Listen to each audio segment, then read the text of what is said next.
ये जो सैक और वैक के नाम पर जिस तरह का कोर्स लाया गया है, कॉमन कोर्सेज जो लाए गए हैं, उससे दो तरह के स्ट्रेस बच्चों पर पड़ रहे हैं। 8 बजे से लेके और शाम के 8 बजे तक जो है वो कॉलेज में बच्चों को रहना पड़ रहा है उन कॉमन कोर्सेज के बदले। टीचर्स का कोई कंट्रोल उस सिस्टम में नहीं है, तो इतनी सारी सीटें खाली जाती हैं। विमेन स्टूडेंट्स की तादाद कम हो गई है। कोचिंग का माफिया जो है वो उसका कंट्रोल बढ़ गया है, कमर्शलाइज हो गया है पूरा। जिंदाबाद जिंदाबाद जिंदाबाद, टीचर्स यूनिटी जिंदाबाद जिंदाबाद जिंदाबाद, एआई फैक्टर जिंदाबाद जिंदाबाद जिंदाबाद, आवाज दो हमें एक है। नमस्कार, न्यूज़ क्लिप का स्वागत है। अभी मौजूद है जंतर मंतर पर, जहां पर देश भर के विश्वविद्यालय के शिक्षक यहां पर पहुंचे थे और इसमें छात्र संगठन में इनका समर्थन करने के लिए आए थे। ये लोग मुख्यतः एनईपी के खिलाफ और जो यूजीसी की ड्राफ्ट रेगुलेशन पॉलिसी है उसको शिक्षक विरोधी बताते हुए, और इसके साथ साथ शिक्षक का जो ओल्ड पेंशन स्कीम या कैंपसों के अंदर जो शिक्षकों की कमी है इसको लेकर ये प्रदर्शन था। यहाँ पर पहुँचे हुए शिक्षकों से हमने बात करी है, वो क्यों एनईपी का विरोध कर रहे हैं, एनईपी लागू होने से क्या उनको चुनौतियों का सामना करना पड़ा है। देखिए वो लोग बता रहे हैं, सुनिए पूरी बातचीत में टीचर्स और उनके यूनियन के रिप्रेजेंटेटिव्स क्या कह रहे हैं। मुख्य रूप से जो आज के कार्यक्रम का मांग है वो उसका अगर एसेंस देखा जाए तो ये है कि एनईपी 2020 वापस होना चाहिए, क्योंकि वो नीति जो है अब नई शिक्षा नीति जो है वो लागू हो रही है। उस लागू करने के प्रक्रिया में जो अलग अलग प्रस्ताव अधिवेशन आ रहे हैं वो ये स्पष्ट कर दे रहे हैं कि सार्वजनिक निवेश पर आधारित एक शिक्षा व्यवस्था जिसमें देश के तमाम हिस्सों से के लोगों को और तमाम तबकों के लोगों को एक अच्छी शिक्षा का अवसर मिलेगा, उसके विपरीत जो काम हो रहा है कि शिक्षा का निजीकरण हो, शिक्षा व्यवस्था में जो जिम्मेदारी सरकार की है खर्चा करने की वो कम किया जाए, इसको लेके जो है सारे प्रस्ताव हो रहे हैं। और दूसरा जो पहलू है कि शिक्षा व्यवस्था की भूमिका जो है समाज में, अगर उसको समाज के विकास की प्रक्रिया में अपनी भूमिका निभानी है तो उसका उद्देश्य होना चाहिए कि शिक्षा व्यवस्था ऐसे लोगों को तैयार करे, नागरिकों को तैयार करे जो समाज के विकास को लेके सोच सके, रास्ते बना निकाल सके कि कैसे समाज आगे विकसित होगा।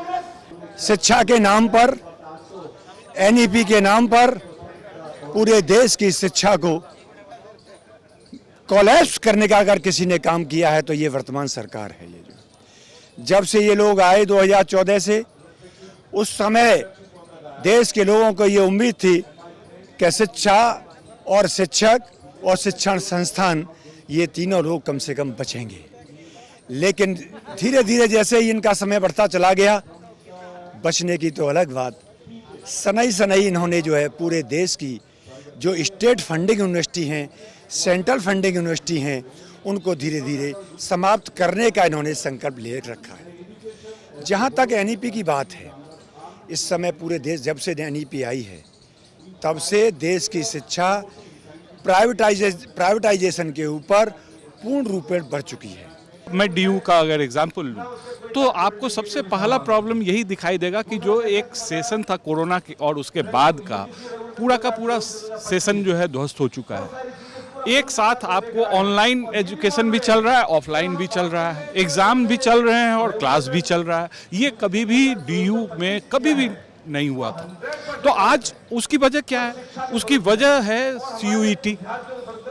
आपका जो सेंट्रलाइजेशन का एक प्रोसेस जो एनईपी से आया कि जहां आपने सेंट्रलाइज एग्जामिनेशन सिस्टम कर दिया और उसके जरिए एडमिशन का, तो प्रॉब्लम ये आ रही है कि उसका रिजल्ट ही आ रहा है अक्टूबर में, सितंबर में, एडमिशन होते होते नवंबर हो जा रहे हैं। तो सेशन बच्चे जो है वो 2 साल 2.5 साल में जो है 3 साल का कोर्स कर रहे हैं। सिचुएशन है कि आनन फानन में आप उसको ना अटेंडेंस देख रहे हैं ना कुछ। एक तो इस तरह का स्टूडेंट जो है क्लासरूम से बाहर जा रहा है। दूसरा जो इसका सबसे खराब एस्पेक्ट है वो है कि कोर्स कंटेंट जो है बहुत ही खराब हो चुका है। एक तो एडमिशन्स पूरा कॉम्प्रोमाइज़ हुआ है, दूसरा ये है कि हमारे टीचर्स जो कोर्सेज हमारे उसमें ऐसी तब्दीलियां की गई हैं कि हमारा जो मेन एकेडमिक सब्जेक्ट का जो कंपोनेंट था वो 80% होता था टोटल के, उसको कम करके 50% कर दिया है। स्टूडेंट इतने सारे पेपर्स कर रहा है नॉन एकेडमिक, ज़बरदस्ती value added courses, skill development courses, कभी पर्सनालिटी डेवलपमेंट, कभी हैप्पीनेस कोर्सेज, और मेन सब्जेक्ट के लिए उसके पास टाइम नहीं मिल रहा है। मैं तो ये सोचने के लिए बड़ा मजबूर हूँ, जिस तरह से ये सरकार देश के अंदर जनता का ध्यान बटाने के लिए तरह तरह के कार्यक्रम लेके आती है।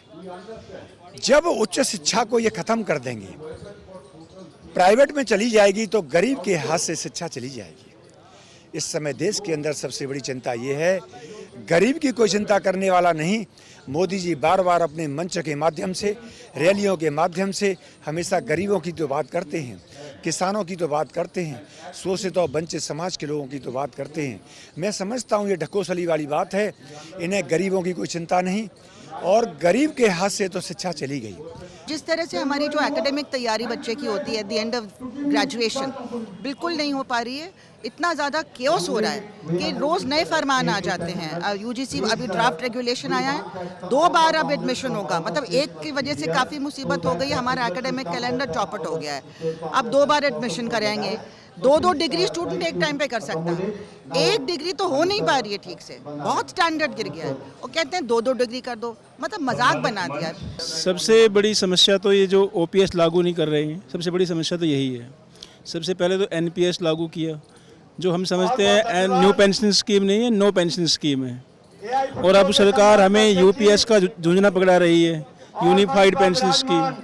हम समझते हैं वो यूनिफाइड पेंशन स्कीम में यूनिफाइड पे आउट स्कीम है।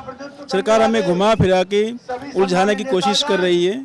माननीयों को पेंशन मिल जाती है हर महीने, चाहे कोई एक दिन के लिए सांसद बन जाए उसे ताउम्र पेंशन मिलती है। और एक शिक्षक को, एक कर्मचारी को 30-35 साल नौकरी करने के बाद भी सिर्फ पेंशन नहीं मिलती है। ये हमारे साथ बहुत बड़ा अन्याय है।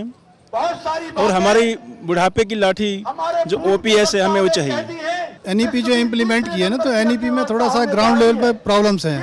तो कॉलेजेस के पास उतना इंफ्रास्ट्रक्चर नहीं है और उतने फंड्स भी नहीं है जिससे कि उसको प्रॉपरली हम कंडक्ट करा सकें।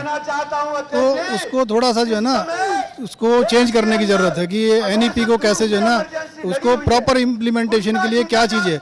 जैसे हमारे पास फंड्स नहीं है, मान लिया हम साइंस के, तो साइंस में हमें प्रॉपर जो है ना एक्सपेरिमेंटल वर्क के लिए, प्रैक्टिकल वर्क के लिए वो रिसोर्सेज थोड़ा सा कम है और टाइम थोड़ा कम मिलता है, मतलब स्टडी के लिए टाइम कम मिलता है और एग्जामिनेशन का टाइम हमारा ज़्यादा निकल जाता है। हमारा संघर्ष जारी रहेगा जब तक हमारी मांगे पूरी नहीं होती हैं।